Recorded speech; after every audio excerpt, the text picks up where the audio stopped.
Hello everyone, this is S Vikram Rajveer. Welcome to my YouTube channel school transitions. आज के इस videos में मैं बात करने वाला हूँ regarding term 1 examinations of CBSE board. जी हाँ स्टूडेंट।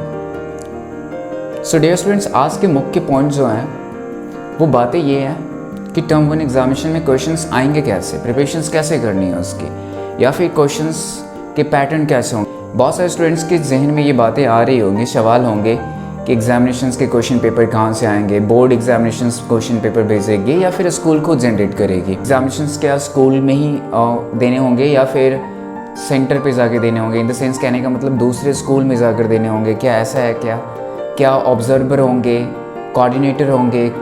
ऑब्जर्वर क्या स्ट्रिक्टली रूल्स फॉलो करेंगे? क्या बहुत सारे लोगों को मन में ये डाउट आते होंगे कि एग्जामिनेशन जो होंगे वो कैसे होंगे, कितने आवर्स के होंगे, ऑब्जर्वर होंगे या नहीं होंगे, एग्जामिनेशंस क्या स्कूल में ही देने होंगे या फिर कहीं और जाकर देने होंगे। इन द सेंस कहने का मतलब सेंटर कहीं और स्कूल के बाहर बने हैं क्या।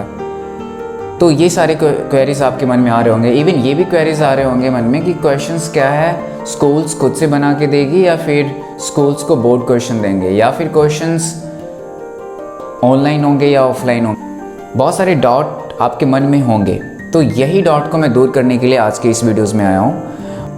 पर आप लोगों से कुछ रिक्वेस्ट करना चाहूँगा कि स्टूडेंट्स, आप लोग टर्म 1 एग्जामिनेशंस के रिगार्डिंग आपको पैनिक होने की ज़रूरत बिल्कुल भी नहीं है और होनी भी नहीं चाहिए, क्योंकि बोर्ड जो एग्जामिनेशंस लेती है ना, वो आपको फेल करने के लिए नहीं लेती है, आपको डिप्रेस करने के लिए नहीं लेती है। तो इस बात का हमेशा ख्याल रखिए कि क्वेश्चंस के जो लेवल होंगे वो बहुत हाई नहीं होने वाले हैं, बहुत ज़्यादा टफ नहीं होने वाले हैं।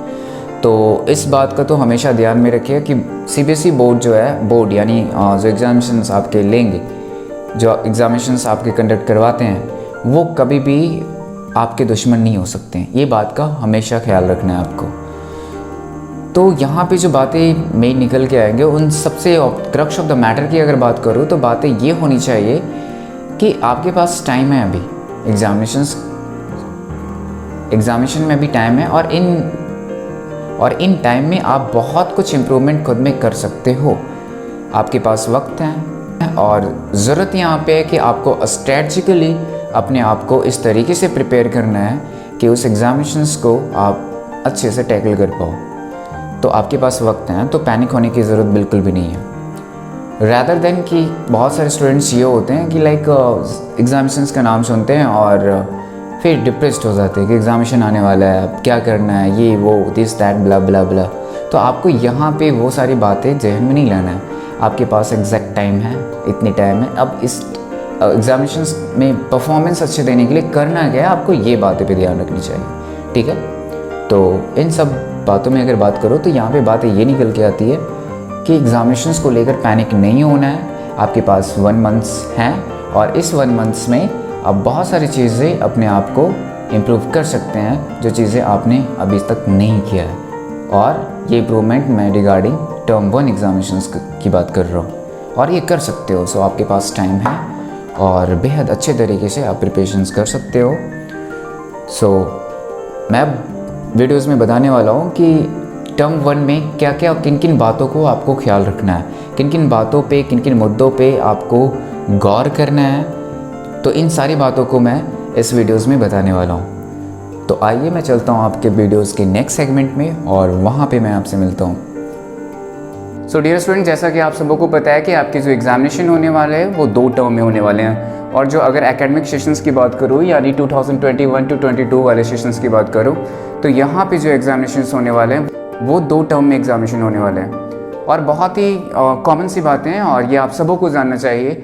एंड डियर स्टूडेंट्स, मैं टर्म 1 के पूरी डिटेल के बारे में बताने वाला हूँ। जैसा आप बोर्ड पे देख रहे हो ना, आपके एकेडमिक सेशंस 2021 एंड 22 को 2 टर्म में बांटा गया, टर्म 1 एंड टर्म 2। तो डियर स्टूडेंट्स, यहाँ पे जो मैं आज बात करने वाला हूँ इस वीडियोज़ में पर्टिकुलरली वो टर्म 1 के बारे में बात करने वाला हूँ। जी हाँ, क्योंकि टर्म 1 के एग्जामिनेशंस आपके ऑलमोस्ट यानी नेक्स्ट मंथ में होने वाले हैं और इसकी डेट शीट 18 अक्टूबर को आपकी डेट शीट रिलीज़ हो जाएगी। और तो आपके जो एग्जामिनेशन होंगे वो टर्म 1 के वो नवंबर में होने वाले हैं। सो डियर स्टूडेंट्स, यहाँ पे अगर मैं बात करूँ पैटर्न की, तो क्वेश्चन में जो एग्जामिनेशंस में जो क्वेश्चन पूछे जाएंगे वो आपके ऑब्जेक्टिव टाइप क्वेश्चंस होंगे। जैसा कि आप देख रहे होंगे, क्वेश्चंस जो पूछे जाएंगे आपके एग्जामिनेशन में वो MCQ बेस्ड क्वेश्चंस होंगे। और मल्टीपल चॉइस क्वेश्चन, यानी यहाँ पे आपके ऑप्शंस दिए हुए रहेंगे। और अगर मैं नेचर ऑफ द क्वेश्चंस की बात करूँ, क्योंकि ऑब्जेक्टिव क्वेश्चन में भी अगर particularly nature of the questions की बात करूँ मैं, तो यहाँ पे 3 नेचर्स ऑफ द क्वेश्चंस होंगे। जी हाँ, 3 नेचर्स ऑफ द क्वेश्चंस होंगे। और जो first natures of the questions होंगे वो स्टैंड अलोन, ओके। और ये बहुत ही ईजी लगेंगे ये क्वेश्चन जो स्टैंड अलोन होंगे वो, कि लाइक डेट रहेंगे, कब, व्हेन, व्हाट, वेयर। ये second nature of the question है चॉइस बेस्ड क्वेश्चन। और ये चॉइस बेस्ड क्वेश्चन की अगर मैं बात करूँ तो चॉइस बेस्ड क्वेश्चंस हैं वो आपके चैप्टर से किसी पैराग्राफ को एज अ पैसेज के फॉर्मेट में उतार दी जाएगी और उससे क्वेश्चंस बने हुए रहेंगे। यानी आप कह सकते हो रीड पैसेज के फॉर्मेट में आपको यहाँ पे दिखने के मिलेगा चॉइस बेस्ड क्वेश्चंस में। तो ये चॉइस बेस्ड क्वेश्चन जो है वहाँ पे आपको बहुत ही आसानी लगेगी, बिकॉज आपके ऑप्शंस होंगे वहाँ पे दिए हुए रहेंगे, पैसेज में दिए हुए रहेंगे, उसी से आपके क्वेरीज होंगे। तो ये आसानी से आप कर सकते हो और बहुत बेहतर स्कोर कर सकते हो इस फॉर्मेट में। अगर मैं बात करूँ social science, particularly social science की बात करूँ, और सोशल साइंस में अगर मैं सिविक्स की बात करूँ, तो ये आपके क्वेश्चंस हो सकते हैं बीच में आपके पैराग्राफ उतार के दे दी जाएगी और उससे क्वेश्चन पूछी जा सकती है। और ये 4 क्वेश्चन पूछे जाएंगे एक पैराग्राफ से। और ये 4 क्वेश्चन जो होंगे ये ऑब्जेक्टिव नेचर्स के होंगे, अगेन ऑब्जेक्टिव नेचर्स के ही होंगे। जी हाँ, बिकॉज वो ऑप्शंस आपके वहाँ पे राइट ऑप्शंस भी दिए रहेंगे, इनकरेक्ट ऑप्शन भी दिए रहेंगे, and you have to find out the correct options. तो ये भी नेचर ऑफ द क्वेश्चन है, ऑब्जेक्टिव ही होंगे। लेकिन इसकी पर्टिकुलरली की बात करूँ तो ये से जो फॉर्मेट दिया गया है चॉइस बेस्ड क्वेश्चन दिया गया है, यानी एज अ रीड पैसेज के फॉर्मेट में क्वेश्चंस रहेंगे। अगर मैं हिस्ट्री की बात करूँ तो हिस्ट्री में आपके सोर्सेस से क्वेश्चन हो सकते हैं, बॉक्स से क्वेश्चन हो सकते हैं। जी हाँ, आप अगर देखते होंगे the rise of nationalism in Europe की अगर बात करूँ तो आपके वो उस चैप्टर से बीच को पैराग्राफ दे दी जाएगी। अगर मैं रोमांटिसिज्म की बात करूँ, क्योंकि एक टॉपिक है आपके चैप्टर में, तो रोमांटिसिज्म की टॉपिक से कोई भी एक पैराग्राफ उतार के आपके सामने रहेगी, एज अ पैसेज के फॉर्म में रहेंगे और उससे क्वेश्चन बने रहेंगे, 4 क्वेश्चन बने रहेंगे, लेकिन वही ऑब्जेक्टिव क्वेश्चन होंगे। तो आप बेहतर तरीके से आप स्कोर कर सकते हो, वहाँ पे बेहतर तरीके से आप बना सकते हो। एंड ये तो आपके पैराग्राफ बेसिस पे कह दिया। अगेन हिस्ट्री में जो पॉसिबिलिटीज़ है वो क्वेश्चंस का, वो आपके सोर्स बेस पे होंगे। आप देखते होंगे राइट साइड में आपके बॉक्सेस बने हुए रहते हैं, वहाँ पे सोर्स A B C करके दिए हुए रहते हैं। तो ये सोर्सेज आपके डायरेक्टली वहाँ पे एज अ पैसेज के फॉर्मेट में दे दी जाएगी और वहाँ से क्वेश्चंस आपके पूछे जाएंगे। फिर बॉक्स क्वेश्चन भी होते हैं, यानी बॉक्स भी देखते होंगे आप। Rise of nationalism in Europe में अगर आप देखो, अगर अभी भी बुक्स ओपन करके देखते हैं तो बॉक्स में बॉक्स 1 एंड बॉक्स 2 करके फॉर्मेट दिया हुआ रहता है, और वो भी आपके बुक्स के राइट साइड में होते हैं, ऑलमोस्ट राइट या लेफ्ट साइड में होते हैं। तो आप देखिए बॉक्स 1 बॉक्स 2 करके दिए हुए रहेंगे। तो इसमें बॉक्स 1 एंड 2 में होते क्या हैं, तो एडिशनल इन्फॉर्मेशन होते हैं। जी हाँ, एडिशनल इन्फॉर्मेशन होते हैं, और ये एडिशनल इन्फॉर्मेशन से भी क्वेश्चन आपके बनने वाले हैं इस टर्म में। तो इस चीज़ का ख्याल रखिएगा। अब मैं बात करूँ कि ये आसान इसलिए है क्योंकि जो पैसेज वहाँ पे दी हुई है, क्वेश्चंस उससे रिलेटेड ही क्वेश्चंस होंगे और आंसर भी आपके उस पैसेज में होंगे। तो ऑप्शंस में राइट वन को आप आसानी से चूज कर सकते हो, तो यहाँ पे भी बहुत बेहतर स्कोर कर सकते हो स्टूडेंट्स। नेक्स्ट अगर मैं बात करूँ नेचर ऑफ द क्वेश्चंस की, यानी एमसीक्यू में जो तीसरे नेचर ऑफ द क्वेश्चंस होंगे वो होंगे असर्शंस एंड रीजन। यानी यहाँ पे जो क्वेश्चंस हैं ना स्टूडेंट्स, यहाँ पे बहुत सारे स्टूडेंट्स ट्रैप हो सकते हैं। तो यहाँ पे आपको थोड़ी सी अलर्टनेस की ज़रूरत है और थोड़ी सी कंसस होने की ज़रूरत है। मैं स्कोरिंग की बात करूँ इसको कैसे टेकल करना है इस नेचर ऑफ द क्वेश्चंस को, तो मैं बताता हूँ स्टूडेंट। आपको यहाँ पे 3 बातों का ध्यान रखना है। फर्स्टली ये आपके असर्शन एंड रीजन के, अगर सोशल साइंस की बात करूँ तो चारों सब्जेक्ट, जो सोशल साइंस में चारों सब्जेक्ट हैं, उन चारों सब्जेक्ट में चारों सब्जेक्ट से क्वेश्चंस हो सकते हैं, 4 असर्शन एंड रीजन। इसमें कोई प्रॉब्लम नहीं है और कोई बड़ी बात नहीं है, हो सकते हैं क्वेश्चंस। तो यहाँ पे आपको जो ध्यान रखना है वो स्टूडेंट, आपको इस बात का ध्यान रखना है कि असर्शन एंड रीजंस को आप 2 भागों में बांटो। यानी असर्शंस के जो स्टेटमेंट दिए हुए रहेंगे, यानी आप उसको ऐसे कहो, असर्शन में जो लिखे हुए रहेंगे वो एज अ स्टेटमेंट मानो, आप उसे एज अ इंडिपेंडेंट स्टेटमेंट मानो। एंड रीजन में जो दिया हुआ है उसको भी एज अ इंडिपेंडेंट स्टेटमेंट मानकर चलो आप।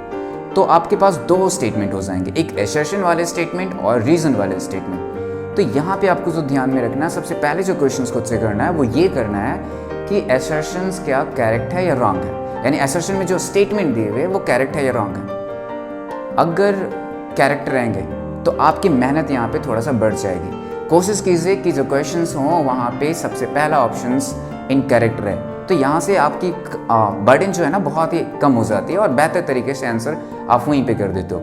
लेकिन अगर आपके असर्शन के स्टेटमेंट देखते हो, अगर वहाँ पे खुद से पूछते हो कि ये असर्शन के जो स्टेटमेंट है क्या वो करेक्ट है या इनकरेक्ट, अगर आपको जवाब मिलती है कि करेक्ट है तो आपको रीज़न वाले स्टेटमेंट में जाना पड़ेगा, और रीज़न वाले स्टेटमेंट में फिर देखना पड़ेगा कि वो रीज़न में जो स्टेटमेंट है वो इंडिविजुअली करेक्ट है या फिर रॉन्ग है। फिर यहाँ पे भी इस बात का ध्यान रखना है कि अगर करेक्ट है तो यानी आपकी मेहनत और थोड़ी बढ़ जाएगी। जी हाँ, आपकी थोड़ी और मेहनत बढ़ जाएगी।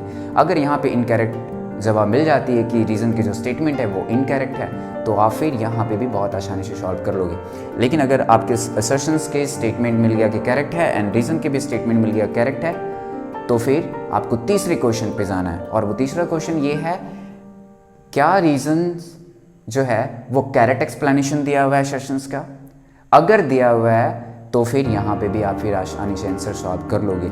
लेकिन ये तीसरे स्टेप में आ जाते हो आप, तो आपको जो क्वेश्चन खुद से करना है वो 3 क्वेश्चंस करने हैं। क्या क्या? असर्शन के स्टेटमेंट क्या सही है?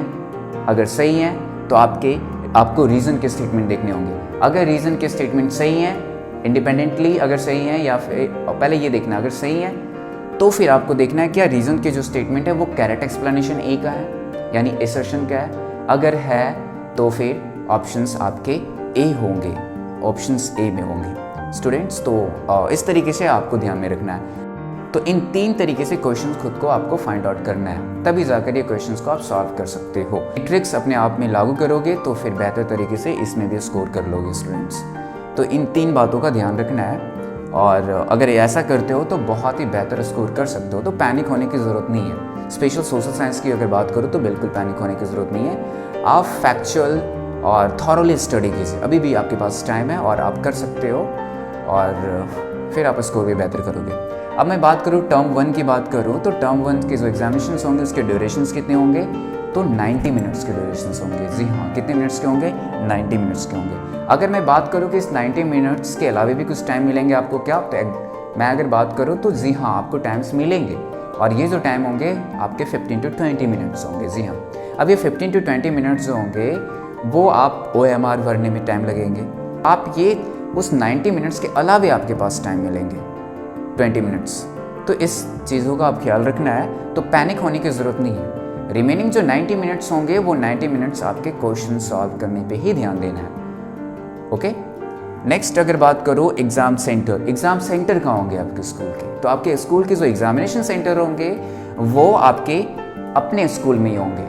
जी हाँ, आपके अपने स्कूल में ही एग्जामिनेशन सेंटर होंगे। अगर मैं सीटिंग अरेंजमेंट की बात करूँ तो कोविड-19 प्रोटोकॉल को फॉलो करते हुए यहाँ पे CBSE ने क्या किया है कि एक रूम में जो कैपेसिटी होंगे, जो स्ट्रेंथ होंगे स्टूडेंट्स के, वो कितने होंगे? 12 स्टूडेंट। नेक्स्ट अगर बात की जाए city coordinator, dear students, city coordinator ये CBSE बोर्ड्स के द्वारा बनाई जाती है, और ऐसा भी हो सकता है कि 2 सिटीज़ के स्कूल्स को मिलाकर एक सिटी कोऑर्डिनेटर बन सकते हैं, या फिर अलग अलग सिटीज़ के एक कोऑर्डिनेटर हो सकते हैं। ये डिपेंड अपॉन CBSE बोर्ड्स पे है, और ये कैसे करते हैं ये उन पे डिपेंड करता है। लेकिन हाँ, ये नंबर ऑफ स्कूल पे डिपेंड होती है कि कितने नंबर ऑफ एफिलिएटेड स्कूल हैं उस सिटीज़।